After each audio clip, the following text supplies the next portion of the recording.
And finally, new rule, let's hear it for Democratic politicians who keep it real. Senator Alyssa Slotkin of Michigan says Democrats are, quote, weak and woke and should get some goddamn alpha energy and need to fucking retake the flag. I gotta say this. Partially true. I love this new trend where politicians say, fuck. Yeah. Shit.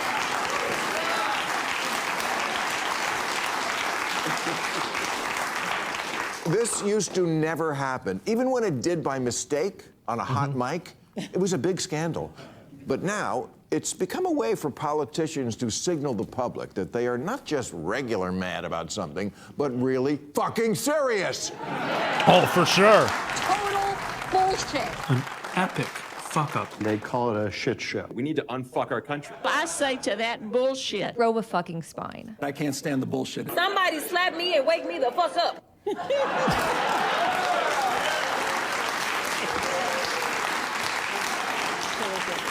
And people love it. Look, a politician said fuck.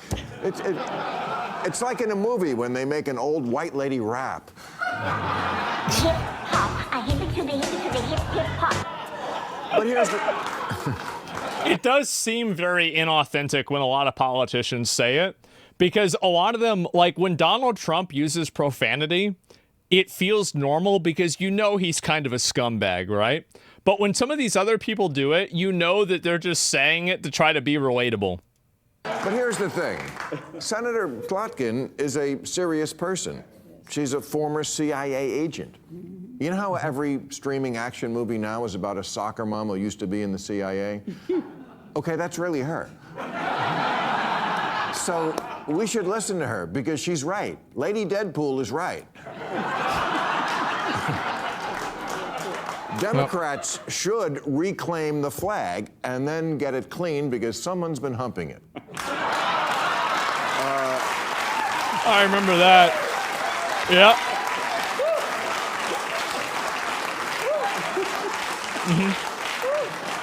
But seriously, this is a serious problem for Democrats. Less than 1 in 4 Democrats under 30 say they're proud to be an American. 54%. If you're so unhappy about it, then fucking leave.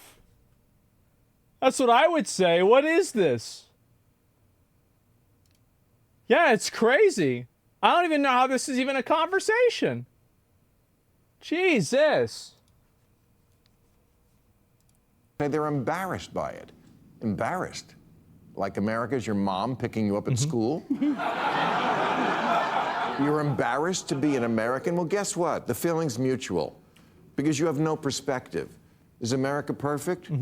No, of course not. No country is. Although don't get Tucker Carlson started on Russia. But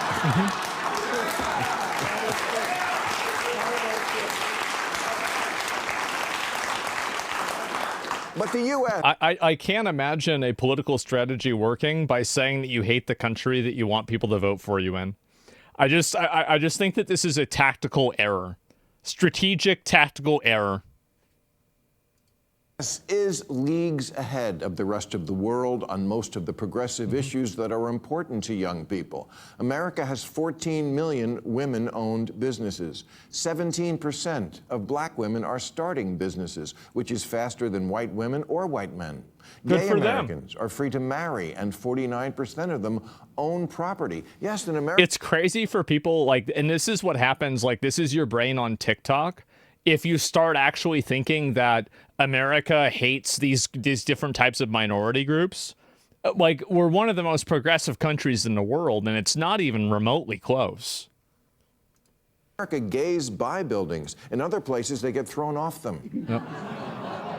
You know all those old movies you think are cringe? Well, they're cringe because America changed, because we modernized, way more than most societies have. Our current Congress is the most racially and ethnically diverse ever. They're like a beautiful, useless rainbow. Working as intended. Yeah. And we proudly live in a land where every TV commercial features a mixed-race couple, including the ones where it makes no sense. Yeah. Mom's black, dad's white, and the kid's Asian. You know. But here is the dilemma for Democrats. Their young people, their key constituency, not only don't like their own civilization, they like the wrong one. They actually think Hamas is a liberation movement. They chant for the Houthis. Who would do that? That sounds crazy. Aren't those guys terrorists? Who would do that? That's horrible. Chanting, "We will honor our martyrs" at Yale. They're looking for love in all the wrong countries. Someone needs to tell the kids that America is not the society where women basically have no rights, where there's zero freedom of religion, and where dissent is punishable by death.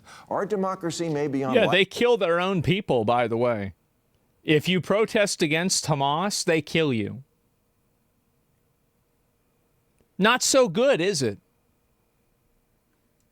Life support, but we still have elections. They don't. And yet at Coachella this year, when an Irish rap group projected onto screens, "Fuck Israel, Free Palestine," got big applause.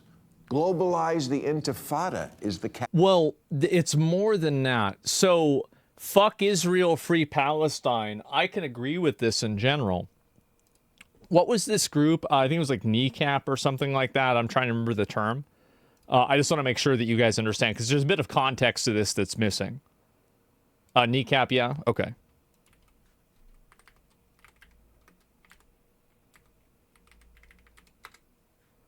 I could have spelled it wrong. So this is somebody right here. It's not enough that they're saying fuck Israel. This is the person who is doing it, reading a book about, this is, by the way, remember that Twitcher terrorist guy? This is the guy that every time it was something really smart, it was from him. He ran Hezbollah, which is a terrorist organization. So I don't want anybody to misunderstand this and think that this is just simply, yeah, the scholar. Yeah, I mean, unironically he was, but he also led a terrorist organization too. And what the fuck, he's a Holocaust denier? I would have never guessed. And anyway, well, he's not anymore because he's dead. But anyway, this is a person who is reading a book written by, this is written by a guy that's the leader of a terrorist organization. So this is not simply a criticism of Israel.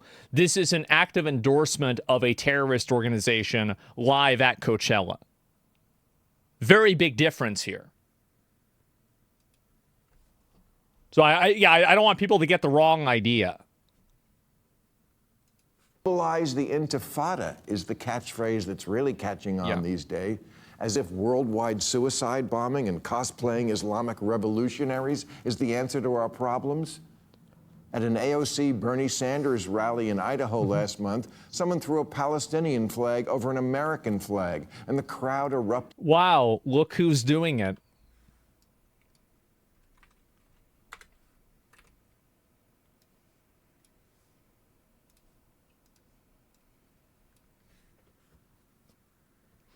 There are two groups of people in our society that cause all of our problems. 99% of our problems can be isolated down to two groups of people. Isn't it crazy how often that's true? Wow. What are the odds? In approval. What should have happened after that is one of the adults on stage should have told their young, loyal followers, this is not a symbol of freedom. This is.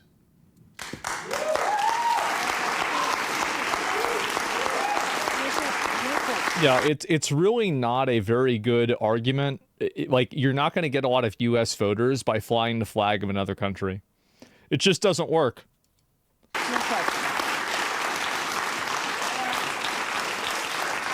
If the thought leaders in the Democratic Party keep encouraging and not rebuking the idea that America is cringe and the people who run Gaza are great, the Democrats are doomed. Alyssa Slotkin's right. They are completely doomed. You're right. He's completely right about this. Is that there's a massive fissure that's happened, and I think the reason why that it's happened is that I actually understand why a lot of young people feel this way. It's because young people have felt like their opportunities and advantages in life have been systematically removed. And so they cheer and are happy for any group of people that is a destructive force to a culture that they feel like oppresses them. And the worst part about it is that they're partially right. They are. If you look at, productivity and wages, if you look at home ownership and average income, if you look at, like the Gini index of the difference between the highest income and the lowest income people, everything points to the fact that young people that are angry are right. I don't think that they're right and they should support terrorism. I don't think that's the solution, but they sure as hell can see that there's a problem. And that problem is real. Liberals are weak and woke, especially the white ones, and they indulge all sorts of nonsense from their kids. Oh, bro, he's saying it. He's saying it. Yep.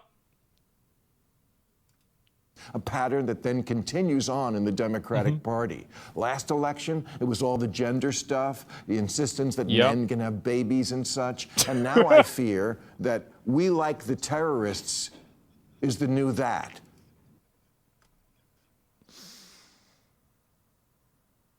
Man, I got a little bit of experience with that. Yeah, just a little bit.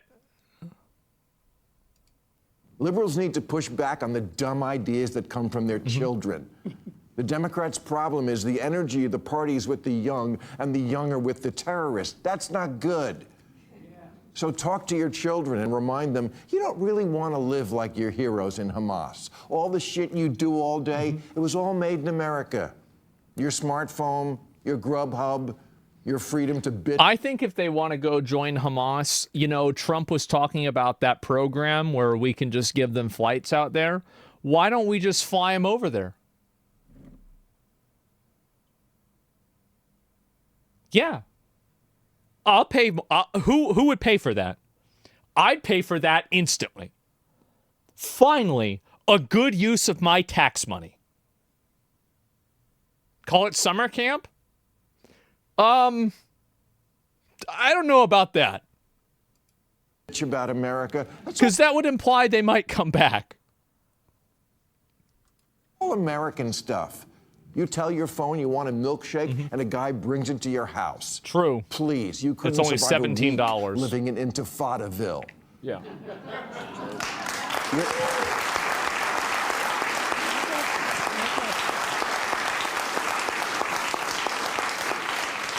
You're like the girl in White Lotus who was going to live in a Buddhist monastery and then lasted one night. I love this. It's like that lady that went to fucking Africa because she said the U.S. was racist. And she's like, I've had it with this bullshit water. I've had it with these bullshit, fucking scams, these bullshit bribes. I've had it with these bullshit lizards. I've had it with these bullshit scorpions. I want to go back to America. And I say, welcome the fuck back. Yep, that's it. There's no lift. There's nothing. Yeah, I play it again. I know. She learned quick. And you got to respect it, though, right? A little bit. The bullshit. Yeah, and that guy in the back. The bullshit lizards. Yeah, welcome back. Greatest country. Nah, there it is. Let's see. We're going to watch this again. This shit was fucking funny. Oh, God, bro. They got this guy. Oh, Jesus. Oh, boy, here we go. A girl from my hometown literally joined ISIS. She's dead now. Well, that's what you call natural selection. And before you say it, oh, shouldn't you be more sympathetic? No, I'm not going to be sympathetic to somebody who joins a terrorist organization. You get what you fucking deserve. That's what I think. Right now, what I think happened last election is younger men, they would rather vote for somebody who feels who, even if they don't completely agree with, they don't feel judged by, than somebody who they do agree with that they feel like they have to walk on eggshells around constantly because they're going to be judged or ostracized or excommunicated. And what's interesting about this He's right. He's right. this moment is it feels like the two parties in some senses have flipped where, Republicans used to be the judgmental assholes in many ways. True. Very true. Especially in the 2000s and the 90s. I don't remember that very well. And since many Democrats, despite us, I would say for most of us coming from the right place of wanting to do the right thing, we've created a culture where we say, well, if you say the wrong thing, you're excommunicated. That's and that's right. just not how human beings work. Nobody is perfect, but ultimately what we have to do here is figure out how to bring people back in and work towards the bigger goal of advancing the future of this country and helping young people especially get by so that they're able to focus on their lives and, getting with a young woman or something like that instead of how are they going to pay their rent, for example, or how are they working their two jobs. Young people should be able to focus on what young people should be focused on, which is how to get laid and how to go and have fun. Rather, He's right. Hahn for president, ladies and gentlemen. Great to see Yeah, you. he's We'll right. see you back here, I'm sure, very soon. Yeah, he's completely fucking right about this. Now, in my opinion, I think that he had no problem laying down and playing dead while they did this and it was popular. Now that they're not doing this, and now that it's popular to do the opposite, now he's saying and doing the opposite. However, it's important to at least acknowledge a change. Yes, exactly. He participated. Yes, he did.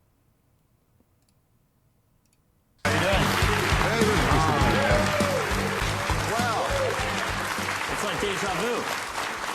Look, we're very proud of you. We feel you grew up on this show.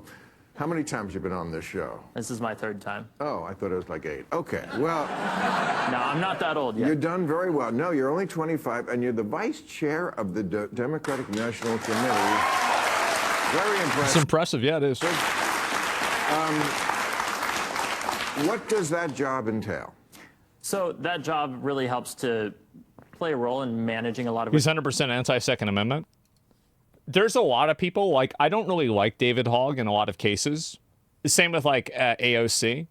But whenever she introduced a bill to cap credit card interest rates at 10%, I supported it. I think that it's important to disassociate people from ideas, because if you can't do that, you run into the problem of demagoguery, and you start basically worshiping people.